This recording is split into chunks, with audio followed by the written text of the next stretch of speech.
तो इस कहानी की शुरुआत हुई थी जी-हॉन से, एक हारा हुआ इंसान जिसके पास किसी भी काम के लिए, यहाँ तक कि अपनी मॉम के इलाज के लिए भी पैसे नहीं थे। ऐसे मुश्किल टाइम पर उसे किसी ने डेथ गेम खेलने का मशवरा दिया, जिस डेथ गेम में उसके साथ खेलने के लिए और 500 लोग भी आए थे। इस गेम में एक रोबोट थी, जो भी इंसान थोड़ी सी भी गलती करता था वो रोबोट चुनकर उसे मार देती थी। इस गेम को जीतने के लिए, अपनी जान बचाने के लिए जी-हॉन ने एक बूढ़े कैंसर पेशेंट तक को धोखा देकर अपनी जान बचाई और आखिर ये गेम जीत गया। वो 500 प्लेयर्स में से एक था जो जीत कर निकला था, बाकी सब उस गेम में मारे गए थे। गेम को जीतने के बाद उसके पास बहुत सारे पैसे आए थे, लेकिन उसने उन पैसों को हाथ तक नहीं लगाया, क्योंकि उसे लगता था कि उसी की वजह से गेम में आए 500 लोग मरे हैं। उसे इस चीज का दुख था।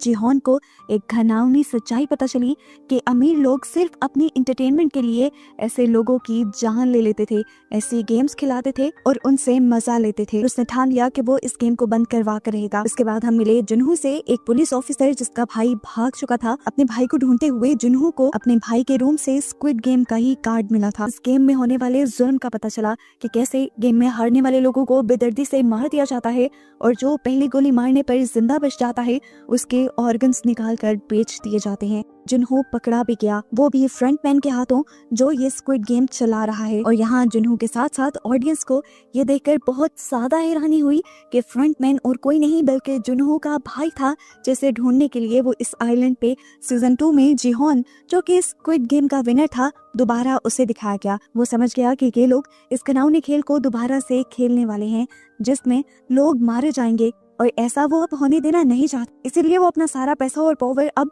उन लोगों को रोकने में लगाने का फैसला करता है और वो अपने लोगों को, यानी प्लेयर्स को, गेम के लोगों से लड़ने के लिए बुलाता है। प्लान के मुताबिक ये लोग आपस में लड़ाई करने का ड्रामा करते हैं और जब गार्ड्स इन्हें रोकने के लिए आते हैं तो वो उन्हीं पर हमला करके उन्हें मारकर उनकी गन्स छीन लेते हैं। जिसके बाद अब इनके पास भी जंग लड़ने के लिए बहुत सारे वेपन्स आ गए थे, जिन्हें लेते हुए ये लोग ऊपर इस गेम के लोगों से लड़ने के लिए निकल गए और यहाँ पर एक पूरा जंग का माहौल बन गया। प्लेयर्स और गेम्स के गार्ड्स के दरमियान में यहाँ धुआंधार फायरिंग और लड़ाई शुरू हो गई। इसी लड़ाई में जी-हॉन और उसका दोस्त आखिर कंट्रोल रूम तक पहुंच ही गए, क्योंकि वहां जाकर उन्होंने गेम की अथॉरिटीज को, यानी उन लोगों को मारना था जो इस गेम को चला रहे थे, लेकिन कंट्रोल रूम के अंदर जाने का अभी इन्हें रास्ता नहीं मिला। अब इनकी गन्स की गोलियां भी खत्म हो गई। फ्रंटमैन भी उसी गेम का घुसपैठिया इन लोगों को बेवकूफ बनाकर लड़ाई हरवाने में लगा रहा और फिर आखिर में खुद ही फ्रंटमैन का हुलिया लेकर जी-हॉन के सामने आया और उसके दोस्त को उसने जी-हॉन की आंखों के सामने मार दिया। जी-हॉन को अब सच में अपनी हार महसूस हो रही थी और इसी हार के साथ सीजन 2 की एंडिंग हुई थी। सीजन 3 की शुरुआत इसी लड़ाई से होती है और पता चलता है कि प्लेयर्स इन्हीं गेम के लोगों को अब सरेंडर कर चुके हैं। इस लड़ाई के बाद सिर्फ 60 प्लेयर्स जिंदा बचे हैं और इसी लड़ाई में बहुत सारे गार्ड्स का भी नुकसान हुआ है, वो भी मारे गए हैं। इस लड़ाई के बाद जी-हॉन को हथकड़ी से बांधकर बिठा दिया जाता है और उसे गेम के अलावा किसी भी एक्टिविटी के अंदर शामिल होने की इजाजत अब नहीं है। यहाँ के सभी लोग उसके सामने अपने हार का दुख मनाते हैं और इन सबको बताते हैं कि ली की वजह से ये लोग जंग हारे हैं। ली ही नीचे से गन्स लेने आया था और डर की वजह से वो ऊपर जा ही नहीं सका। ऐसे इन लोगों के पास वेपन्स खत्म हो गए और ये लोग जंग हार गए। यहाँ पर वो तांत्रिक भी आके जी-हॉन को बहुत ज्यादा चिढ़ाती है और कहती है, कहा था ना मैंने कि इससे कुछ नहीं होगा। गुस्से में आकर जी-हॉन उसका गला पकड़ लेता है और दुबाने लग जाता है। सारे लोग मिलकर तांत्रिक को तो बचा लेते हैं, लेकिन जी-हॉन का गुस्सा बहुत ज्यादा था। उसने पूरी रात ली को घूरते हुए गुजार दी और उसकी आंखों से अब तो ली भी डरने लगा था। खैर, अब वोटिंग दोबारा हुई तो पता चला कि ज्यादा लोग अभी भी इस गेम को कंटिन्यू रखना चाहते थे। ये देखकर जी-हॉन और भी ज्यादा दुखी हो गया। खैर, अब गेम तो नहीं खेलनी ही थी। ये लोग सुबह होते ही गेम खेलने के लिए जैसे ही गेम रूम की तरफ बढ़ते हैं तो कॉरिडोर से होते हुए इन्हें उन सभी लोगों की लाशें नजर आती हैं, फांसी से लटकी हुई, जो कल वाली जंग में मारे गए थे। और ये नजारा सबको डराने के लिए काफी था। खैर, गेम रूम के अंदर जाकर गेम के रूल बताए गए। यहाँ पर एक बहुत बड़ी सी बॉल रखी हुई थी, जिसके अंदर 2 कलर्स की बॉल थी, एक रेड और एक ब्लू। हर इंसान को एक बॉल पिक करनी थी। जिस कलर की बॉल उसके पास आती वो उस टीम का हिस्सा बन जाता, यानी रेड बॉल्स वाले रेड टीम और ब्लू बॉल्स वाले ब्लू टीम। दूसरी तरफ हमें नियोल को दिखाया गया, वही गार्ड जो पिछले सीजन में लोगों को जानबूझकर मार दिया करती थी ताकि उनके ऑर्गन्स स्मगल ना कर सके गेम वाले। आज उसने एक आदमी को नहीं मारा था। इस आदमी को मुर्दा समझकर फिलहाल तो गार्ड्स ने उठा लिया और जब उसके ऑर्गन्स निकालने के लिए उसे ऑर्गन रूम में ले जाया गया तो वहाँ पर नियोल आ गई। नियोल ने यहाँ गार्ड्स को शूट कर दिया और डॉक्टर को इस आदमी का इलाज करने को कहा और धमकी भी दी कि अगर तुमने ऐसा ना किया तो मैं तुम्हें भी मार दूंगी। अब गेम के लिए 2 टीम्स तो बन ही चुकी थी। पता चला कि ये हाइड एंड सीक जैसी एक गेम है। गेम गार्ड्स बताते हैं कि इस टाइम टीम ब्लू को छुपना होगा और टीम रेड के लोगों को टीम ब्लू के लोगों को पकड़कर मारना होगा। हर रेड टीम के इंसान के लिए एक ब्लू टीम के इंसान को मारना जरूरी है, नहीं तो गेम के एंड पर जिस रेड इंसान ने किसी ब्लू को नहीं मारा होगा उसे ही मार दिया जाएगा। टीम रेड के सारे ही लोगों को नाइफ्स दिए गए थे मारने के लिए, जबकि टीम ब्लू को यहाँ पर कीज दी गई थी। ये कीज उन दरवाजों की थी जो अंदर बने हुए थे और इनके जरिए ये लोग छुपकर अपनी जान बचा सकते थे। इसी वजह से इस गेम का नाम कीज एंड नाइफ्स था। हमें दिखाया गया कि जिहोन के पास इस टाइम चाकू था क्योंकि वो रेड टीम में था, जबकि ली जिसके ऊपर उसे सबसे ज्यादा गुस्सा था वो ब्लू टीम में था और उसे वो मार भी सकता था, इसीलिए ली बहुत ज्यादा डर चुका था। अब फाइनली हमें जुनहू का भी एक सीन दिखाया गया। जुनहू जो अभी तक स्क्विड गेम वाले आइलैंड को ढूंढ रहा है, उसकी नाकामी की सबसे बड़ी वजह उसका एक पार्टनर भी है जो कि उसे गलत गाइड कर रहा है, क्योंकि ये पार्टनर उसी के भाई इन्हो का जो कि फ्रंटमैन भी है उसका भेजा हुआ आदमी है। फ्रंटमैन ने यानी उन्होंने अपने भाई जुनहो की हिफाजत के लिए और इस आइलैंड को छुपाने के लिए ही एक स्पेशल प्लानिंग के तहत उस आदमी को जुनहो के साथ लगाया था। खैर दोबारा हमें गेम के सीन दिखाया गया।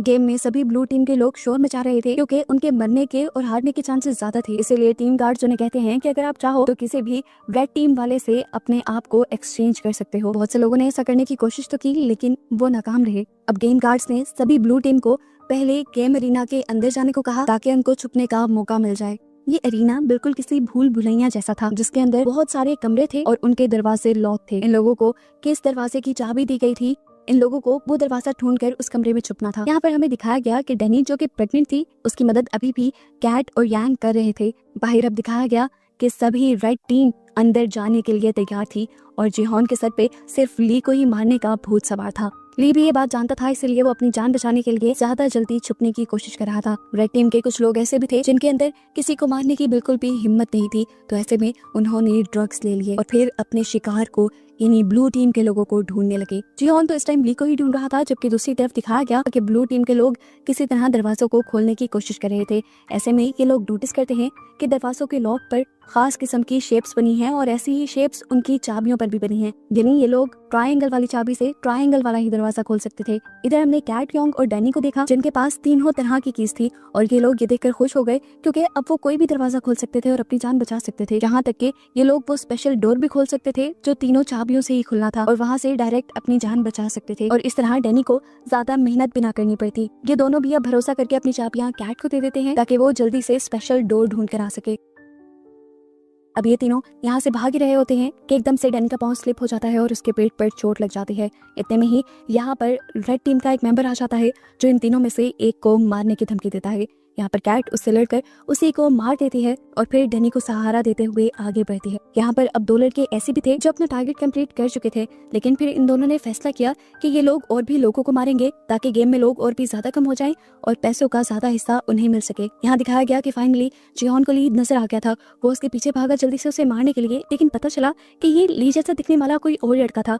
ली बार बार उससे बच रहा था। ली अब भाग ही रहा था अपने आप को दोबारा जिहोन से बचाते हुए कि उसे किसी दूसरे रेड टीम वाले ने पकड़ लिया और उसकी टांग पे अपना चाकू स्ट्रैप कर दिया। लेकिन इससे पहले कि वो उसे मार देता, ली अपने पाँव से उस आदमी को धक्का देकर यहाँ से जाने लग जाता है। इधर हम डैनी को देखते हैं, उसका डिलीवरी का टाइम भी आ गया था और ये लोग अब इसी रूम में उसकी डिलीवरी करने लग जाते हैं। दिखाया गया कि डैनी ने एक बेबी गर्ल को जन्म दिया था जिससे वो दोनों बहुत ज्यादा खुश हुए और यहाँ पर योंग ने अपने बालों में छुपाए हुए चाकू की मदद से डैनी की कॉर्ड को भी काट दिया। अब दूसरी तरफ फ्रंटमैन को उसके आदमी की कॉल आती है कि जुनहो यानी उनका भाई अभी भी स्क्विड गेम वाले आइलैंड को ढूंढने में लगा हुआ है, वो अपने इरादे से पीछे नहीं हट रहा। तो फ्रंटमैन उससे कहता है चाहे जो कुछ भी हो जाए तुमने उन्हें इस आइलैंड तक पहुंचने नहीं देना और अगर वो लोग यहाँ तक पहुंचने में किसी तरह कामयाब हो भी गए तो तुम सबको मार देना। दूसरी तरफ दिखाया जाता है कि नियोल ने जिस आदमी को बचाने की कोशिश की थी उस आदमी को भी होश आ गया था। नियोल उससे अपनी आइडेंटिटी छुपाना चाहती थी, इसलिए उसने अपना मास्क पहन लिया, लेकिन उसके होश में आते ही नियोल ने यहाँ पर डॉक्टर को मार दिया ताकि ये आदमी डॉक्टर का भेस ले सके। ये आदमी असल में उस बच्ची का डैड था जो बच्ची नियोल की दोस्त थी और उस बच्ची को ब्लड कैंसर था और उसी के इलाज के पैसे जमा करने के लिए ये आदमी यहाँ आया था। खैर सीन्स दोबारा गेम की तरफ शिफ्ट होते हैं जहाँ हमें दिखाया जाता है कि जुनहो बहुत ही ज्यादा गुस्से में था। जुनहो के सामने इस टाइम वो तांत्रिक आ जाती है जिसे वो गुस्से में मारने ही वाला होता है, तो तांत्रिक उससे कहती है तुम तो ली को मारना चाहते थे ना, मैंने उसे अभी ऊपर की तरफ जाते देखा है, उसका पाँव बहुत ज्यादा जख्मी है, वो ज्यादा दूर गया भी नहीं होगा। ये सुनकर जिहोन उसके पास चला गया और यहाँ पर उनके दरमियान में बहुत बुरी फाइट हुई, जिसमें आखिर जिहोन ने ली को मार ही दिया। ली को फंसाने के बावजूद भी तांत्रिक तो बचते ही नहीं, क्योंकि यहाँ पर एक दूसरा आदमी आकर उसे मार देता है। डैनी और योंग को बचाते बचाते कैट भी अपनी कुर्बानी दे देती है और उसकी मौत से इन दोनों को बहुत बुरा धचका लगता है। इतनी ही देर में योंग का बेटा भी आकर अपनी मॉम से डैनी को मारने को कहता है ताकि उसकी जान बचाए, पर उसकी मॉम उसका साथ नहीं देती, डैनी को बचाती है वो। अब वो लड़का डैनी को मारने के लिए जबरदस्ती भी करने वाला था, पर उससे पहले ही गेम टाइम खत्म हो गया और गेम गार्ड्स ने ही आकर उस लड़के को शूट कर दिया। उसकी माँ की आंखों के सामने लाशों को यहाँ से ले जाया गया और सभी लोग अब अपने लाउंज में आ गए, जहां आते ही जिहोन को बांध दिया गया और सभी को उनकी जीती गई अमाउंट दिखाई गई। ये काफी ज्यादा थी, हर एक के हिस्से में अच्छी खास की अमाउंट आ रही थी। योंग सभी की मिन्नतें करने लग जाती है कि गेम को बंद करने के लिए वोट करो, अब लालच ना करो, सबकी जान बच जाएगी, अपने लिए नहीं तो कम से कम डैनी और उस छोटी बच्ची पर ही रहम करो जो पैदा होते ही इस गेम का हिस्सा बन गई है। लेकिन कोई उसकी बात नहीं सुनता। काफी ज्यादा लोग गेम को कंटिन्यू रखने का वोट करते हैं और इस फैसले से योंग पूरी तरह टूट जाती है। वो रात में डैनी की बेटी को प्यार करती है और फिर जिहोन के पास आती है, उससे वादा लेती है कि तुम इस गेम में आखिर तक खेलोगे ताकि तुम डैनी और उसकी बेटी की मदद कर सको। ये वादा लेकर वो यहाँ से चली जाती है और रात में सुसाइड कर लेती है, यानी अपनी जान ले लेती है। और उसकी ये हरकत सभी प्लेयर्स को एक बहुत ही बुरा धचका देती है।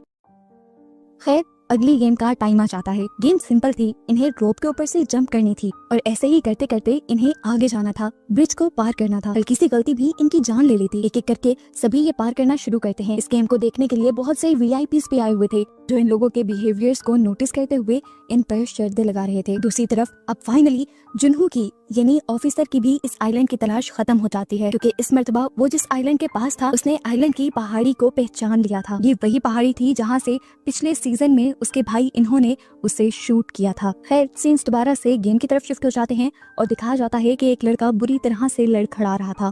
इसने अपने आप को बचाने के लिए ब्रिज को भी पकड़ा, लेकिन फायदा नहीं हुआ और आखिर अपने आप को स्टेबल ना कर सका और नीचे गिरकर उसकी मौत हो गई। सभी उसके पीछे के लोग डर कर और भी ज्यादा होशियार हो गए और बड़े एहतियात से जंप करते हुए ब्रिज को पार करने लगे। अंदर जो VIPs बैठे हुए ये गेम देख रहे थे, उन्होंने फैसला किया कि वो छोटी बच्ची जो डैनी की बेटी है वो भी अब एक प्लेयर के तौर पर ही काउंट होगी और उसे भी खेलना पड़ेगा। अब वो कैसे खेल सकती थी?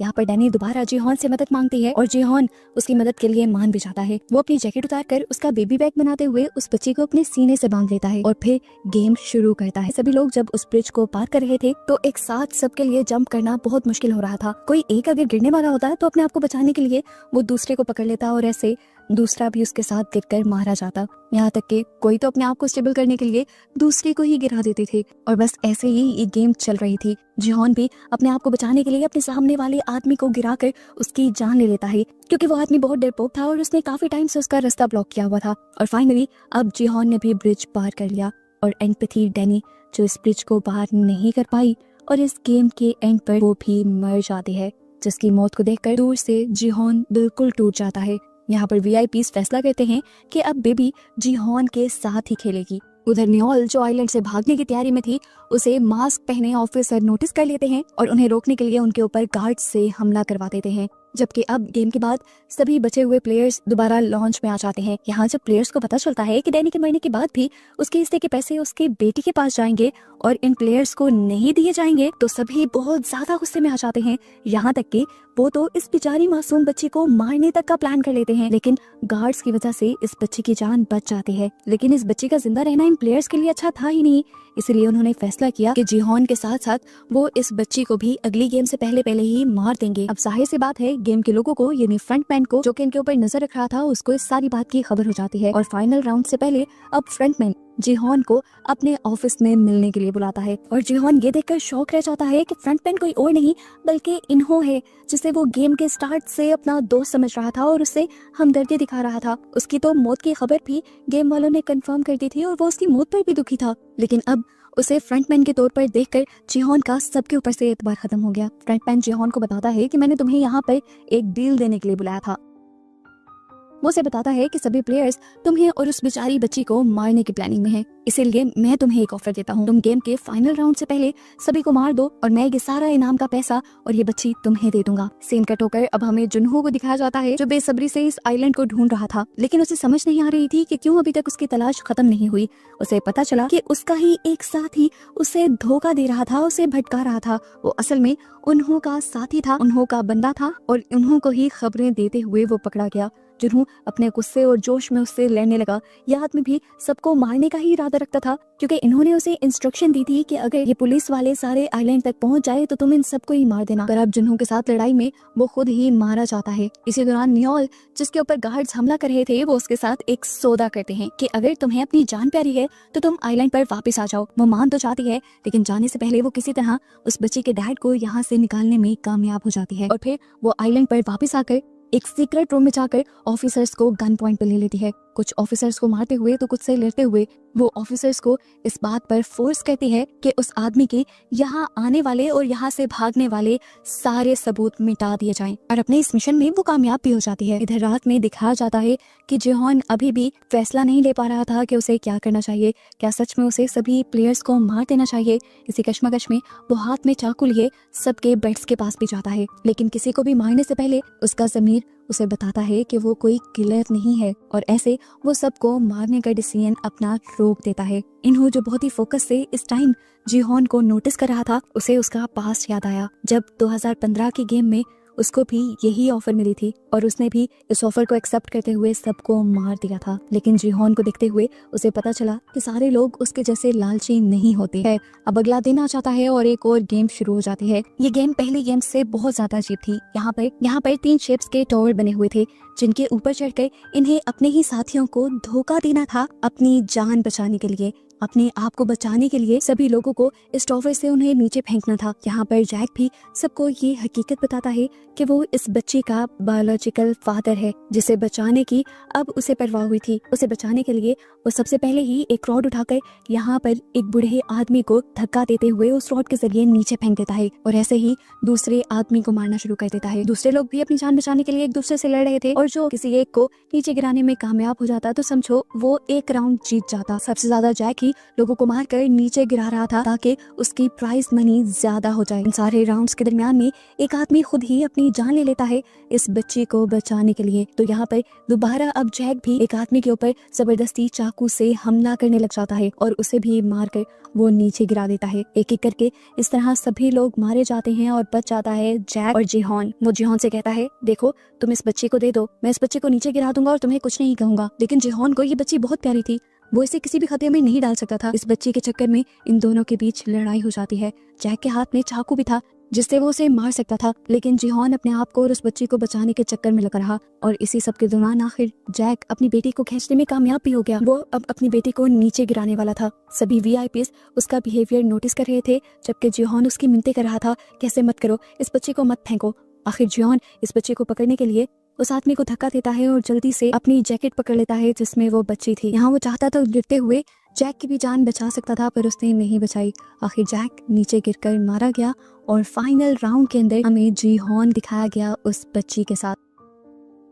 फिर इस आइलैंड के बाहर हम देखते हैं कि जिहोन भी आखिर इस आइलैंड तक पहुंच गया था। वो इस आइलैंड के बाहर उस आदमी को भी देखता है जिसे नियोल ने निकाला था और उसे रेस्क्यू कर लेता है और फिर सभी गार्ड्स के साथ उस आइलैंड पर स्क्विड गेम के लोगों की तलाशी के लिए निकल जाता है। गेम के अंदर फाइनल राउंड में दिखाया गया कि जिहोन के हाथ में वो बच्ची थी और वो एक गहरी सोच में था। वीआईपीज भी ह्यूमन बिहेवियर को नोटिस करते हुए जिहोन के ऊपर ये शर्त लगाते हैं कि जिहोन इस बच्ची को मार देगा और प्राइस मनी के साथ साथ अपनी भी जान बचा लेगा। जिहोन भी अब कुछ सोचते हुए फाइनल राउंड का बटन दबा देता है और सभी वीआईपीज एकदम से चौंक जाते हैं और एक सांस हो जाते हैं कि देखने के लिए कि जिहोन क्या करेगा। सब तो यही एक्सपेक्ट कर रहे थे कि वो बच्ची को गिरा देगा, लेकिन जिहोन बच्ची को साइड पे रखकर बिना कोई एक्सप्रेशन दिए अपनी ही जान ले लेता है। अपनी जान लेने के लिए उसने खुद ही स्टॉवर से जंप कर दी थी और ये करते ही सारे वीआईपीज यहाँ तक के फ्रंट मैन तक शॉक रह गया। ये करके उसने प्रूव कर दिया था कि वो इंसान है, कोई जानवर नहीं, और इंसानियत उसके अंदर अभी भी जिंदा बची थी।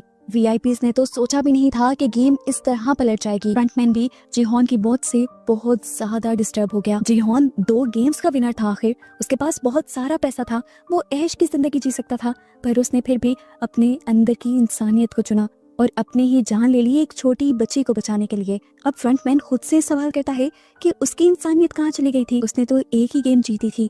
अब वो जहाँ पे था वहां से निकलकर गेम की जगह पर आ गया और उसने उस छोटी बच्ची को गोद में उठा लिया, जिसे वो गौर से देखकर अभी भी जिहोन के बारे में ही सोच रहा था। और इसी दौरान यहाँ पर एंट्री हो गई जुनहो की, जिसने आखिर अपने भाई को ढूंढ लिया था। वो पीछे से अपने भाई के ऊपर गन पॉइंट कर देता है। उसे नहीं पता था कि उसके भाई के हाथ में कोई बच्ची भी है। वो उसे क्रिमिनल होने की वजह से मारना चाहता था, पर मार नहीं पाया, क्योंकि आखिर इन्हो यानी फ्रंटमैन उसका भाई था। रोते हुए वो बस जोर से यही चिल्लाकर बोल पाया कि आखिर क्यों किया तुमने ये सब? इन्हो जिसको अब पता चल गया था कि यहाँ पर पुलिस आ चुकी है, तो वो फौरन ही सारे सबूत मिटाने के लिए इस जगह को एक्सप्लोड करने का यानी इस जगह धमाका करवाने का ऑर्डर दे देता है। यहाँ पर बहुत सारे बॉम्ब लगाकर उसमें 30 मिनट का टाइमर लगा दिया जाता है और जल्दी जल्दी सभी वीआईपीज यहाँ से निकलने की तैयारी में लग जाते हैं। वीआईपीज के साथ साथ फ्रंटमैन और न्योल भी यहाँ से निकलने में कामयाब हो जाती है। खैर, ये फैसिलिटी तबाह हो जाती है, गेम खत्म हो जाती है और इस सारे वाकये के 6 माह बाद की कहानी दिखाई जाती है। जिन्हों जब अपने घर जाता है तो अपने घर पे एक पार्सल रिसीव करता है। इस पार्सल में वही छोटी बच्ची थी और साथ ही साथ उसकी जीती हुई प्राइज मनी भी थी, जो इन्होंने उसके लिए भेजी थी, क्योंकि इन्हों को लगता था कि उसका भाई भी एक अच्छी लाइफ डिजर्व करता है और साथ ही ये बच्ची भी अच्छी लाइफ डिजर्व करती है, जो उसे जुनहो ही दे सकता है। मूवी के पोस्ट क्रेडिट सीन में हम खुद फ्रंटमैन को देखते हैं, जो जाकर जिहोन की बेटी से मिलता है। वो जिहोन की बेटी को जिहोन के मरने की खबर देता है और साथ ही साथ उसे जिहोन का कार्ड भी देता है, जिसमें उसकी सारी जीती हुई अमाउंट थी। इसके बाद जब वो यहाँ से निकलने ही वाला था, तो उसने यहीं की गली में एक लड़की को देखा, जो यहाँ पर दाची गेम खेलते हुए लोगों को स्क्विड गेम का प्लेयर बना रही थी। ये देखकर इन्हों समझ गया कि बेशक वो फैसिलिटी खत्म हो गई थी, लेकिन स्क्विड गेम खत्म नहीं हुई। अब ये पूरी दुनिया में चलेगी और खेली जाएगी इस मर्तबा यूएस में, जिसका साफ मतलब है कि स्क्विड गेम का नेक्स्ट पार्ट भी आएगा। और इसी के साथ ये सीजन यहीं पर खत्म हो जाता है।